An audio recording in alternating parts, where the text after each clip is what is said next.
Information tonight about that Louisiana National Guardsman denied burial at Arlington National Cemetery after dying in a training accident earlier this year.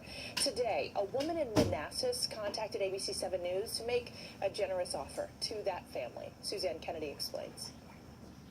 He joined in 1957. He was 17 years old. Diane Carroll's husband served in the U.S. Navy for more than 2 decades. He died in 2000 and is buried at Arlington National Cemetery. Yesterday, his widow learned of Staff Sergeant Thomas Florek, the Louisiana National Guardsman who died in a helicopter crash during a March training mission.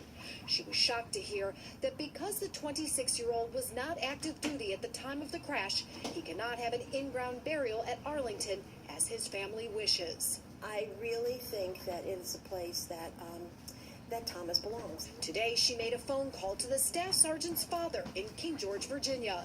I have something I'd like to talk to you about. Offering something very personal to a stranger. I will be more than happy to have him buried with Dan. There is room for another person in this plot. It's where Carroll had planned to be buried. Instead, she wants to honor a fallen soldier.